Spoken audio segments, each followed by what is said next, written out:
ಒಂದು ಕನ್ನಡ ಚಿತ್ರರಂಗದಲ್ಲಿ ಡಾಕ್ಟರ್ ಪುನೀತ್ ರಾಜ್ಕುಮಾರನ್ನು ಕಳ್ಕೊಂಡು ಸಾಕಷ್ಟು ನೋವಲ್ಲಿದ್ದು ಸ್ಯಾಂಡಲ್ವುಡ್. ಇಂದು ಕಿರುತೆರೆ ಕೂಡ ಅದೇ ನೋವಿನಲ್ಲಿದೆ.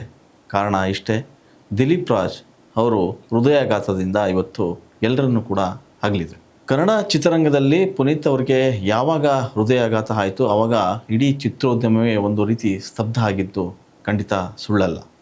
ಹಾಗೆಯೇ ಕಿರುತೆರೆ ಲೋಕ ಕೂಡ ನಟ ದಿಲೀಪ್ ರಾಜ್ ಅವರನ್ನು ಕಳ್ಕೊಂಡು ನಿಜಕ್ಕೂ ಅಕ್ಷರಶಃ ಸ್ತಬ್ಧ ಆಗಿದೆ. ದಿಲೀಪ್ ರಾಜ್ ಅಂದ ತಕ್ಷಣ ನೆನಪಾಗದೆ ಕಿರುತೆರೆ. ಸ್ಫುರದ್ರೂಪಿ ನಟ, ತುಂಬ ಶಿಸ್ತುಬದ್ಧ ಜೀವನ. ವೈಯಕ್ತಿಕವಾಗಿ ಕೂಡ ಆ ನಟ ಎಲ್ಲರ ಹತ್ರನೂ ತುಂಬ ಚೆನ್ನಾಗಿ ಇರ್ತಾಯಿದ್ರು. ಆರಂಭದ ದಿನಗಳಲ್ಲಿ ಅವರೊಬ್ಬ ಡ್ಯಾನ್ಸರ್ ಆಗಿ ಕಾಣಿಸ್ಕೊಳ್ತಾಯಿದ್ರು. ಶಾಲಾ ಕಾಲೇಜುಗಳಲ್ಲೇ ಅವರು ಡ್ಯಾನ್ಸ್ ಅಂದರೆ ತುಂಬ ಪ್ರೀತಿ. ಸೊ ಡ್ಯಾನ್ಸ್ ಮೂಲಕ ಚಿತ್ರರಂಗ ಪ್ರವೇಶ ಮಾಡಬೇಕು ಅಂಥೇಳಿ ಅಂದ್ಕೊಂಡ್ರು. ಅದಕ್ಕೂ ಮೊದಲು ರಂಗಭೂಮಿಯ ಕದವನ್ನು ತಟ್ಟಿದರು. ರಂಗಭೂಮಿಯಲ್ಲಿ ಕೂಡ ಒಂದಷ್ಟು ತರಬೇತಿ ಪಡ್ಕೊಂಡ್ರು. ತರಬೇತಿಯ ನಂತರ ಅವರಿಗೆ ಒಂದಿಷ್ಟು ಅವಕಾಶಗಳು ಕೂಡ ಹುಡುಕಿ ಬರತೊಡಗಿದ್ವು. ಅವರು ಆಯ್ಕೆ ಮಾಡ್ಕೊಂಡಿದ್ದು ಮಾತ್ರ ಕಿರುತೆರೆ. ಕಿರುತೆರೆಯ ಕಂಬದ ಮನೆ ಸೀರಿಯಲ್ ಮೂಲಕ ಅವರ ಬಣ್ಣದ ಹೆಜ್ಜೆ ಶುರುವಾಯಿತು. ಅಲ್ಲಿಂದ ಇಲ್ಲಿವರೆಗೂ ಕೂಡ ಸಾಕಷ್ಟು ಧಾರಾವಾಹಿಗಳಲ್ಲಿ ಅವರು ನಟನೆಯನ್ನು ಮಾಡಿದ್ರು. ಸೊ ನಟನೆಯ ಮೂಲಕ ಅವರು ಸಾಕಷ್ಟು ಮನೆ ಮಾತಾದರು. ಕಿರುತೆರೆಯಲ್ಲಿ ದಿಲೀಪ್ ರಾಜ್ ಅಂದಾಕ್ಷಣ ನೆನಪಾಗದೆ ಒಂದಷ್ಟು ಹಿಟ್ ಸೀರಿಯಲ್ಗಳು. ಅದರಲ್ಲೂ ಹಿಟ್ಲರ್ ಕಲ್ಯಾಣ ಯಾರಿಗೆ ಗೊತ್ತಿಲ್ಲ. ಹಿಟ್ಲರ್ ಕಲ್ಯಾಣ ಮೂಲಕವಂತೂ ದಿಲೀಪ್ ರಾಜು ನಟನೆ ಮೂಲಕ ಎಲ್ಲರನ್ನೂ ಕೂಡ ಆವರಿಸ್ಕೊಂಡ್ಬಿಟ್ರು.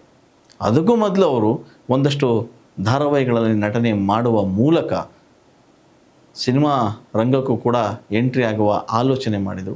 2005ರಲ್ಲಿ ಅವರು ಸಿನಿಮಾ ರಂಗಕ್ಕೆ ಎಂಟ್ರಿ ಆಗ್ತಾರೆ. ಸೊ ಅಲ್ಲಿಂದ ಒಂದಷ್ಟು ಸಿನಿಮಾಗಳಲ್ಲೂ ಕೂಡ ನಟನೆ ಮಾಡ್ತಾ ಹೋಗ್ತಾರೆ. ಇಂಥದ್ದೇ ಪಾತ್ರ ಅಂತ ಯಾವತ್ತೂ ಕಟ್ಟು ಬಿದ್ದು ನಿಂತವರಲ್ಲ ದಿಲೀಪ್ ರಾಜ್. ಯಾವುದೇ ಪಾತ್ರ ಕೊಡಲಿ ಒಬ್ಬ ನಿರ್ದೇಶಕನ ನಟನಾಗಿ, ನಿರ್ದೇಶಕನ ಕಲಾವಿದರಾಗಿ ದಿಲೀಪ್ ರಾಜು ಗುರ್ಸ್ಕೊಳ್ತಾ ಹೋದರು. ಮಿಲನ ಸಿನಿಮಾ ಮೂಲಕ ಇನ್ನಷ್ಟು ಸಿನಿಮಾ ರಂಗದಲ್ಲೂ ಕೂಡ ಅವರಿಗೆ ಅವಕಾಶಗಳು ಹುಡುಕಿ ಬಂದದ್ದು ನಿಜ. ದಿಲೀಪ್ ರಾಜ್ ಅವರು ಮಿಲನ ಸಿನಿಮಾದಲ್ಲಿ ಖಳನಟರಾಗಿ ಸಾಕಷ್ಟು ಸುದ್ದಿಯಾದರು. ಸೊ ಪುನೀತ್ ರಾಜ್ಕುಮಾರ್ ಅವರ ಪ್ರೀತಿಗೂ ಕೂಡ ಪಾತ್ರರಾಗಿದ್ದಂಥ ದಿಲೀಪ್ ರಾಜ್ ಸದಾ ವೈಯಕ್ತಿಕ ಬದುಕಿನಲ್ಲೂ ಕೂಡ ಅವರು ಲವಲವಿಕೆಯಿಂದ ಇದ್ದಂಥವ್ರು. ಯಾವುದೇ ಕ್ಷಣದಲ್ಲಿ ಅವ್ರನ್ನ ಮಾತಾಡ್ಸಿದ್ರು ಕೂಡ ಅದೇ ಉತ್ಸಾಹ, ಅದೇ ನಗು, ಅದೇ ಮಂದಹಾಸದಿಂದ ಮಾತಾಡ್ತಾ ಇದ್ದದ್ದು. ಬಹುಶಃ ಕನ್ನಡ ಚಿತ್ರರಂಗದಲ್ಲಿ ಪುನೀತ್ ರಾಜ್ಕುಮಾರ್ ಅವರು ಹೃದಯಾಘಾತಕ್ಕೆ ಈಡಾಗಿ ನಿಧನರಾದಾಗ ಎಷ್ಟು ನೋವನ್ನು ಅನುಭವಿಸಿದ್ರೋ ಸಿನಿಮಾ ಮಂದಿ, ಹಾಗೆಯೇ ಕಿರುತೆರೆಯ ಏನು ಲೋಕ ಇದೆ, ಪ್ರತಿಯೊಬ್ಬರು ತಂತ್ರಜ್ಞರು ಇರಲಿ, ನಟರು, ನಿರ್ದೇಶಕರು, ಪ್ರತಿಯೊಬ್ಬರೂ ಕೂಡ ಅವರ ಮನೆಯ ಮುಂದೆ ಇವತ್ತು ಕಣ್ಣೀರಾಗಿದ್ದರು. ಅಷ್ಟೇ ಅಲ್ಲ, ದಿಲೀಪ್ ರಾಜ್ ಅವರ ಬದುಕು ಹೇಗಿತ್ತು ಅನ್ನೋದನ್ನು ಎಲ್ಲರೂ ಕೂಡ ಗುಣಗಾನ ಮಾಡ್ತಾ ಹೋದರು. ಸೊ ಸೀರಿಯಲ್ ನಟನೆಯ ಜೊತೆಗೆ ಅವರು ನಿರ್ಮಾಣಕ್ಕೂ ಕೂಡ ಎಂಟ್ರಿ ಅದು. ಸುಮಾರು 5-6 ಸೀರಿಯಲ್ಗಳನ್ನು ಕೂಡ ನಿರ್ಮಾಣ ಮಾಡಿದ್ರು. ಜೊತೆಗೆ ಒಂದಷ್ಟು ಸಿನಿಮಾಗಳ ನಟನೆಯ ಜೊತೆಗೆ ಸೀರಿಯಲ್ಗಳ ನಿರ್ದೇಶನವನ್ನು ಕೂಡ ದಿಲೀಪ್ ರಾಜ್ ಮಾಡ್ತಾ ಹೋಗ್ತಾರೆ. ಸೊ ದಿಲೀಪ್ ರಾಜ್ ತುಂಬ ಪ್ರೀತಿ ಪಾತ್ರ ಆಗಿದ್ದು ಯಾಕೆ ಅಂತಂದರೆ, ನಾನು ಆಗಲೇ ಹೇಳ್ದಂಗೆ ಒಬ್ಬ ನಿರ್ದೇಶಕ, ನಟರಾಗಿ ಅವರು ಗುರ್ಸ್ಕೊಡ್ತಾರೆ. ಇನ್ನು ಸಿನಿಮಾ ಜೀವನ ಕೂಡ ತುಂಬ ದೊಡ್ಡದಾಗೇನು ಇರಲಿಲ್ಲ. ಆದರೆ ಅವರಿಗೆ ಕಿರುತೆರೆ ಲೋಕನೇ ಒಂದು ರೀತಿಯ ದೊಡ್ಡ ಮನೆಯಾಗಿತ್ತು. ಸೊ ಯಾವುದೇ ಚಾನಲ್ನಲ್ಲಿ ನೋಡಿದ್ರೂ ಕೂಡ ದಿಲೀಪ್ ರಾಜು ಇಲ್ಲ ಅನ್ನೋ ಸೀರಿಯಲೇ ಇರ್ತಾ ಇರಲಿಲ್ಲ. ಸೊ ಆ ಮಟ್ಟಕ್ಕೆ ದಿಲೀಪ್ ರಾಜ್ ಎಲ್ರಿಗೂ ಬೇಕಾದಂಥ ನಟರಾಗಿದ್ದರು. ಸುಮಾರು 3 ದಶಕಗಳ ಕಾಲ ಕಿರುತೆರೆಯಲ್ಲಿ ಅವರು ಮಿಂದೆದ್ದು. ಸೊ ಹಾಗೆ ಸಿನಿಮಾ ಮತ್ತು ಕಿರುತೆರೆ ಇವೆರಡರಲ್ಲೂ ಕೂಡ ದಿಲೀಪ್ ರಾಜು ತಮ್ಮ ಛಾಪನ್ನು ಮೂಡಿಸಿದ್ರು. ಬಹುಶಃ ಇತ್ತೀಚೆಗೆ ಬಂದಂತಹ ಲವ್ ಮಾಕ್ಟೇಲ್ 3 ಆ ಸಿನಿಮಾದಲ್ಲಿ ಒಂದು ಅದ್ಭುತವಾದಂಥ ಪಾತ್ರವನ್ನು ಅವರು ನಿರ್ವಹಿಸಿದರು. ಸೊ ನಿಮ್ಮ ವಸ್ತುಗಳಿಗೆ ನೀವೇ ಜವಾಬ್ದಾರು ಅವರ ಕೊನೆಯ ಚಿತ್ರ. ಸೊ ಆ ಚಿತ್ರದ ನಂತರ ಒಂದಷ್ಟು ಅವಕಾಶಗಳು ಬಂದರೂ ಕೂಡ ಅವರು ಇನ್ನೇನೋ ಹೊಸದಾಗಿ ಮಾಡಬೇಕು ಅಂಥೇಳಿ ಹಪಾಹಪಿ ಅವರಲ್ಲಿತ್ತು. ದಿಲೀಪ್ ರಾಜ್ ಬಹುಶಃ ಕನ್ನಡ ಚಿತ್ರರಂಗ ಅಷ್ಟೇ ಅಲ್ಲ, ಬೇರೆ ಚಿತ್ರರಂಗದಲ್ಲೂ ಕೂಡ ಅವರಿಗೆ ಒಂದಷ್ಟು ಅವಕಾಶಗಳು ಬಂದದ್ದುಂಟು. ಆದರೆ ಕನ್ನಡ ಚಿತ್ರರಂಗದಲ್ಲೇ, ಕನ್ನಡ ನೆಲದಲ್ಲೇ ನಾನು ನನ್ನ ನಟನೆಯನ್ನು ಮಾಡಬೇಕು ಅಂತ ಅಂದ್ಕೊಂಡಿದ್ದು ನಿಜ. ಆದರೆ ದಿಲೀಪ್ ರಾಜ್ ಯಾವ ರೀತಿಯ ಶಿಸ್ತುಬದ್ಧ ವ್ಯಕ್ತಿಯಾಗಿದ್ದರು ಅಂತಂದರೆ, ಅವರು ತಮ್ಮ ದೇಹವನ್ನು ತುಂಬ ಫಿಟ್ಟಾಗಿ ಇಟ್ಕೋಬೇಕು ಅಂಥೇಳಿ ಪ್ರತಿದಿನ ಅದ್ರ ಬಗ್ಗೆ ಗಮನ ಹರಿಸ್ತಾಯಿದ್ರು. ಇನ್ನು ಊಟ ಉಪಚಾರದಲ್ಲೂ ಕೂಡ ಅವರು ತುಂಬ ಕಟ್ಟುನಿಟ್ಟಾಗಿ ಎಚ್ಚರಿಕೆಯಿಂದ ಅದನ್ನು ಪಾಲನೆ ಮಾಡ್ತಾಯಿದ್ರು. ಯಾವ ರೀತಿ ಅಂತಂದರೆ, ಊಟ ಮನೇಲೇ ಮಾಡಬೇಕು ಅನ್ನೋ ರೀತಿ. ಸೊ ಸೆಟ್ಟಲ್ಲಿ ಅವರು ಯಾವ ರೀತಿ ಇರ್ತಾಯಿದ್ರು ಅಂತಂದರೆ, ಪ್ರತಿಯೊಬ್ಬ ಆರ್ಟಿಸ್ಟು ಮತ್ತು ಪ್ರತಿಯೊಬ್ಬ ಟೆಕ್ನಿಷಿಯನ್ ಜೊತೆ ತುಂಬ ಫ್ರೆಂಡ್ಲಿಯಾಗಿ ಮೂವ್ ಮಾಡ್ತಾಯಿದ್ರು. ತಾನೊಬ್ಬ ನಿರ್ಮಾಪಕನ ಆದರೂ ಕೂಡ, ಸೀರಿಯಲ್ನಲ್ಲಿ ನಾನು ನಿರ್ಮಾಪಕನ ಆಗಿದ್ದರೂ ಕೂಡ ಈ ರೀತಿಯ ಏನೋ ಕಲಾವಿದರನ್ನ ಜೊತೆಗೂಡಿ ಕರ್ಕೊಂಡು ಹೋಗೋದಿದೆಯಲ್ಲ, ಅದು ತುಂಬ ದೊಡ್ಡತನದಿಂದ ತೋರ್ತಾಯಿದ್ರು. ಬಹಳಷ್ಟು ತಂತ್ರಜ್ಞರ ಜೊತೆ, ಬಹಳಷ್ಟು ನಿರ್ದೇಶಕರು, ಕಲಾವಿದರ ಜೊತೆ ಒಡನಾಟವನ್ನು ಇಟ್ಕೊಂಡಿದ್ದಂಥ ದಿಲೀಪ್ ರಾಜ್ ಅವರು ಸೊ ಏಕಾಏಕಿ ಅವರಿಗೆ ಇದೇನೋ ಕಾಣಿಸ್ಕೊಂಡು ಅವರು ಹೃದಯಾಘಾತದಿಂದ ನಿಧನರಾದರು. ಸೊ ಪತ್ನಿ ಮತ್ತು ಇಬ್ಬರು ಹೆಣ್ಮಕ್ಳು ಕೂಡ ಇದ್ದಾರೆ.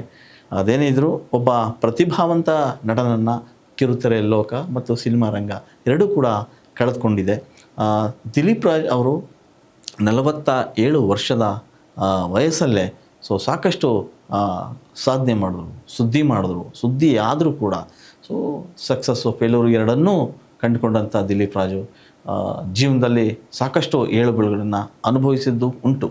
ಆರಂಭದ ದಿನಗಳಲ್ಲಿ ಬದುಕನ್ನು ಕಟ್ಟಿಕೊಂಡ್ರೆ ಬಣ್ಣದ ಲೋಕದಲ್ಲೇ ಬದುಕನ್ನು ಕಟ್ಕೋಬೇಕು ಅಂಥೇಳಿ ಓಡಾಡ್ತಾ ಇದ್ದಂಥ ದಿಲೀಪ್ ರಾಜ್ಗೆ ಕೊನೆಗೂ ಕಿರುತೆರೆ ಗಟ್ಟಿಯಾಗಿ ಅವ್ರನ್ನ ತಪ್ಪಿಕೊಳ್ತು. ಅಷ್ಟೇ ಪ್ರೀತಿಯಿಂದ ಕಿರುತೆರೆನ ಅಪ್ಕೊಂಡಂತಹ ದಿಲೀಪ್ ರಾಜ್ ಅವರು ಸೊ ಸಿನಿಮಾ ರಂಗಕ್ಕೂ ಎಂಟ್ರಿ ಕೊಟ್ಟರು. ಅಲ್ಲಿ ಅವರು ಅಂದುಕೊಂಡ ಮಟ್ಟಕ್ಕೆ, ಅವರು ಕನಸು ಕಂಡಂಥ ಮಟ್ಟಕ್ಕೆ ಅಲ್ಲಿ ದೊಡ್ಡ ಮಟ್ಟದ ನನಸೇನೂ ಆಗಲಿಲ್ಲ. ಆದರೆ ಕಿರುತೆರೆ ಮಾತ್ರ ಯಾವತ್ತೂ ಅವ್ರನ್ನ ಕೈ ಬಿಡಲೇ ಇಲ್ಲ. ಇವತ್ತಿಗೂ ಕೂಡ, ನಿನ್ನೆವರೆಗೂ ಕೂಡ ಕಿರುತೆರೆಯಲ್ಲಿ ಕೆಲಸ ಮಾಡಿದ್ದ ದಿಲೀಪ್ ರಾಜ್ ಅವರು ಸಾಕಷ್ಟು ಜನರನ್ನು ಪ್ರೀತಿಯನ್ನು ಪಡ್ಕೊಂಡಿದ್ದರು. ಸೊ ಯಾವುದೇ ಕ್ಷಣದಲ್ಲಿ ಅವ್ರನ್ನ ಮಾತಾಡಿಸಿದ್ರು ಕೂಡ 1 ರಿಂಗು ಅಥವಾ 2 ರಿಂಗಿಗೆ ಕಾಲ್ ಪಿಕ್ ಮಾಡ್ತಾಯಿದ್ರು, ಮಾತಾಡ್ತಾಯಿದ್ರು. ಎಲ್ಲರ ಜೊತೆಗೆ ಪ್ರೀತಿಯ ಸಲುಗೆ ಅವರಲ್ಲಿ ಇತ್ತು. ಸೊ ಬಹುಶಃ ಕನ್ನಡ ಚಿತ್ರರಂಗ ಆಗಿರಲಿ ಅಥವಾ ಕಿರುತೆರೆಯ ಲೋಕವೇ ಆಗಿರಲಿ, ಪ್ರತಿಯೊಬ್ಬರನ್ನು ಕೂಡ ಆತ್ಮೀಯತೆಯಿಂದ ಮಾತಾಡಿಸುವಂಥ ಗುಣ ಅವರಲ್ಲಿತ್ತು. ಸೊ ಅವರು ಮನಸ್ಸು ಮಾಡಿದರೆ ಕನ್ನಡ ಚಿತ್ರರಂಗದಲ್ಲಿ ಬೇರೆ ಬೇರೆ ಆಯಾಮಗಳಲ್ಲಿ ಕಾಣಿಸ್ಕೊಳ್ಬೋದಿತ್ತು. ಆದರೆ ಪಾಲಿಗೆ ಬಂದದ್ದು ಪಂಚಾಮೃತ ಅನ್ನೋ ರೀತಿಯಲ್ಲಿ ಬಂದಂಥ ಪಾತ್ರವನ್ನು ಪ್ರೀತಿಯಿಂದ ಒಪ್ಕೊಂಡು ಮಾಡ್ತಾ ಬಂದಂಥ ದಿಲೀಪ್ ರಾಜ್ ಯಾವತ್ತೂ ಕೂಡ ಯಾವುದನ್ನು ನಿರಾಕರಿಸಿರಲಿಲ್ಲ. ಸೊ ಸಿನಿಮಾದಲ್ಲಿ ದೊಡ್ಡ ಮಟ್ಟಕ್ಕೆ ಅವ್ರ ಹೆಸರು ಮಾಡದೇ ಇದ್ದರೂ ಕೂಡ ಕಿರುತೆರೆಯಲ್ಲಿ ಮಾತ್ರ ಅವರು ಬಹುದೊಡ್ಡ ಹೆಸರನ್ನು ಮಾಡಿದ್ರು. ಸೊ ಕಲಾವಿದರು ಚೆನ್ನಾಗಿರಬೇಕು, ತಂತ್ರಜ್ಞರು ಚೆನ್ನಾಗಿರಬೇಕು ಅನ್ನೋ ಕಾರಣಕ್ಕೆ ಒಂದಷ್ಟು ರಿಸ್ಕ್ ತಗೊಂಡು ನಿರ್ಮಾಣಕ್ಕೂ ಕೂಡ ಹೇಳಿದ್ರು. ನಿರ್ಮಾಣದಲ್ಲಿ ದೊಡ್ಡ ಮಟ್ಟಕ್ಕೆ ಸಕ್ಸಸ್ ಆಗದೇ ಇದ್ದರೂ ಕೂಡ ಒಂದಷ್ಟು ಏರಿಳಿತಗಳನ್ನು ಕಂಡುಕೊಂಡ್ರು. ಬದುಕಿನಲ್ಲಿ ಇವೆಲ್ಲವೂ ಸಹಜ, ಇವೆಲ್ಲವೂ ಕಾಮನ್. ಹಾಗಾಗಿ ಜೀವನ ಹೇಗೆ ಬರುತ್ತೋ ಹಾಗೆ ಮಾಡ್ಕೊಂಡು ಹೋಗಬೇಕು ಅಂಥೇಳಿ ಸಾಕಷ್ಟು ಸಲ ನಮ್ಮ ಜೊತೆ ಮಾತಾಡಿದ್ದು ಉಂಟು. ಅದೇನೇ ಇರಲಿ, ದಿಲೀಪ್ ರಾಜ್ ಇವತ್ತು ನಮ್ಮ ಕಣ್ಮುಂದೆ ಇಲ್ಲ. ಆದರೆ ಅವರು ನಟಿಸಿದ ಹಲವಾರು ಸೀರಿಯಲ್ಗಳು, ಹಲವಾರು ಸಿನಿಮಾಗಳು, ಅವರು ಮಾತಾಡಿದಂಥ ಹಲವಾರು ಮಾತುಗಳು ಇವತ್ತು ನಮ್ಮ ಕಣ್ಣ ಮುಂದೆ ಇದೆ. ಬಹಳಷ್ಟು ಜನಗಳಿಗೆ ಬದುಕು ಇಷ್ಟೇನಾ ಅಂತ ಅನಿಸ್ಬಿಡುತ್ತೆ. ಯಾಕಂತಂದರೆ ಜೀವನ ಯಾವಾಗ ಹೇಗೆ ಅಂತ ಗೊತ್ತಾಗಲ್ಲ. ಇವತ್ತು ಮಾತಾಡ್ತೀವಿ, ಇನ್ನೂ ಸ್ವಲ್ಪ ಹೊತ್ತು ಇಲ್ಲ. ಸೊ ಈ ಘಟನೆ ಪುನೀತ್ ರಾಜ್ಕುಮಾರ್ ಇದ್ದಾಗಲೂ ಕೂಡ ಆಗಿತ್ತು. ರಾತ್ರಿ ಒಂದು ಸಮಾರಂಭದಲ್ಲಿ ಸಂಭ್ರಮದಿಂದ ಇರ್ತಂಥ ಪುನೀತ್ ಬೆಳಿಗ್ಗೆ ಇರಲ್ಲ.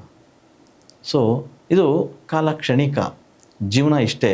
ವಾಸ್ತವವಾಗಿ ಈಗ ಈ ಕ್ಷಣಕ್ಕೆ ನಾವು ಬದುಕ್ತಾ ಇದ್ದೀವಿ, ಈ ಕ್ಷಣಕ್ಕಷ್ಟೇ ಬದುಕಬೇಕು. ಮುಂದೆ ಹೇಗೋ ಏನೋ ಯಾರಿಗೂ ಗೊತ್ತಿಲ್ಲ. ತುಂಬ ಶಿಸ್ತುಬದ್ಧ ಜೀವನವನ್ನು ನಡೆಸ್ತಾ ಇದ್ದಂತಹ ದಿಲೀಪ್ ರಾಜ್ ಅಷ್ಟೇ ಆರೋಗ್ಯದ ಕೂಡ ಗಮನ ಹರಿಸ್ತಾಯಿದ್ರು.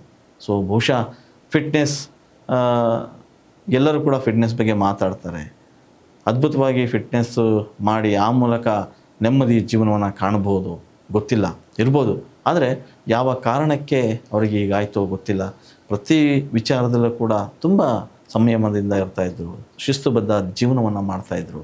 ಆದರೆ ಇವತ್ತು ಅವರು ಹೃದಯಾಘಾತದಿಂದ ಇಲ್ಲ ಅಂತ ಅಂದ ತಕ್ಷಣ ಎಲ್ರಿಗೂ ಕೂಡ ಒಂದು ಕಾಡಿದ್ದು ಒಂದೇ ಒಂದು ಪ್ರಶ್ನೆ, ಅಂತಹ ವ್ಯಕ್ತಿ ಅಂದರೆ ಜೀವನವನ್ನು ತುಂಬ ಉತ್ಸಾಹದಿಂದ ಪ್ರೀತಿಸ್ತಾ ಇದ್ದ, ಜೀವನವನ್ನು ತುಂಬ ಚೆನ್ನಾಗಿ ಇಟ್ಕೊಂಡಿದ್ರು, ದೇಹವನ್ನು ಚೆನ್ನಾಗಿ ನೋಡ್ಕೊಳ್ತಾ ಇದ್ದರು. ಯಾವುದೇ ಒಂದು ವ್ಯಸನಕ್ಕೆ ಜೋತು ಬೀಳದೆ 3 ಹೊತ್ತು ಏನೇನು ಮಾಡಬೇಕು ಅದನ್ನು ಮಾಡ್ತಾಯಿದ್ರು. ಆದರೆ ಆರೋಗ್ಯ ತುಂಬ ಚೆನ್ನಾಗಿತ್ತು. ಆದರೆ ಸಡನ್ನಾಗಿ ಈ ರೀತಿ ಆಯ್ತಲ್ಲ ಅನ್ನೋದು ಇದೆಯಲ್ಲ, ಅದು ಬಹುಶಃ ಪ್ರತಿಯೊಬ್ಬರಿಗೂ ಕೂಡ ಅಚ್ಚರಿ ಮತ್ತು ಆಶ್ಚರ್ಯ. ಅದೇನೇ ಇದ್ದರೂ ಕೂಡ ಇವತ್ತು ಸಾವು ಅನ್ನೋದು ಯಾವ ಕ್ಷಣಕ್ಕೆ ಬರುತ್ತೆ ಯಾರಿಗೂ ಗೊತ್ತಿಲ್ಲ. ಹುಟ್ಟೋದು ಎಲ್ಲರೂ ಆಕಸ್ಮಿಕ ಆಗಿರ್ಬೋದು, ಆದರೆ ಸಾವಂತೂ ಖಂಡಿತ. ಆದರೆ ಇಷ್ಟು ಬೇಗ ಹೋದ್ರಲ್ಲ ಅನ್ನೋದು ಇದೆಯಲ್ಲ, ಅದು ಬಹುಶಃ ಭಾಳ ಜನರಿಗೆ ಅದು ನೋವಿದೆ. ಕನ್ನಡ ಚಿತ್ರರಂಗದಲ್ಲಿ ಪುನೀತ್ ಸರ್ ಇರ್ಬೋದು, ಚಿರಂಜೀವಿ ಸರ್ಜಾ ಇರ್ಬೋದು, ಸಂಚಾರಿ ವಿಜಯ್ ಇರ್ಬೋದು, ನಮ್ಮ ನಟ ದಿಲೀಪ್ ರಾಜ್ ಇರ್ಬೋದು, ಹೀಗೆ ಪ್ರತಿಭಾವಂತರೆಲ್ಲ ಈ ಕಾರಣಕ್ಕೆ ಸಾವನ್ನು ಕಾಣ್ತಾ ಇದ್ದರು. ಇದು ಎಲ್ಲೋ ಒಂದು ಕಡೆಗೆ ವಾಸ್ತವ ಬದುಕಿನ ಸತ್ಯ ಎಲ್ರಿಗೂ ಅರ್ಥ ಆಗ್ತಾ ಇದೆ. ಈ ಕ್ಷಣಕ್ಕೆ ನಾವು ಬದುಕ್ತಾ ಇದ್ದೀವಿ, ಬದುಕಿಬಿಡಬೇಕು. ಎನಿವೇ ಅದೇನೇ ಇರಲಿ, ದಿಲೀಪ್ ರಾಜ್ ಅವರ ಒಂದು ಫಾರ್ಮ್ ಹೌಸ್ ಏನಿದೆ ರಾಮನಗರದ ಹತ್ರ ಗುನ್ನೂರು ಅನ್ನೋ ಒಂದು ಗ್ರಾಮದಲ್ಲೇ ಅವ್ರ ಪ್ರೀತಿಯಿಂದ ಖರೀದಿಸಿದಂಥ ಒಂದು ಫಾರ್ಮ್ ಹೌಸ್ ಇದೆ. ಆ ಫಾರ್ಮ್ ಹೌಸಲ್ಲಿ ಇವತ್ತು ಅವರ ಲಿಂಗಾಯತರ ಸಂಪ್ರದಾಯದ ಪ್ರಕಾರ ಅವರ ಅಂತ್ಯಕ್ರಿಯೆ ಇವತ್ತು ನೆರವೇರಿದೆ. ದಿಲೀಪ್ ಇಲ್ಲ ಅನ್ನೋ ಮಾತನ್ನು ಯಾರು ಕೂಡ ಒಪ್ಕೊಳ್ಳೋಕ್ಕೆ ಸಾಧ್ಯ ಇಲ್ಲ. ಆದರೆ ಅವರು ನಟನೆ ಮೂಲಕ, ಪ್ರೀತಿಯ ಮಾತುಗಳ ಮೂಲಕ ಇವತ್ತಿಗೂ ನಮ್ಮ ಜೊತೆ ಇದ್ದಾರೆ. ಅದೇ ಈ ಹೊತ್ತಿನ ಸತ್ಯ. ಹೆಚ್ಚಿನ ವಿಡಿಯೋಗಳಿಗೆ ಪ್ರತಿಧ್ವನಿ ಯೂಟ್ಯೂಬ್ ಚಾನೆಲ್ ಸಬ್ಸ್ಕ್ರೈಬ್ ಮಾಡಿ, ಬೆಲ್ ಐಕಾನ್ ಕ್ಲಿಕ್ ಮಾಡಿ.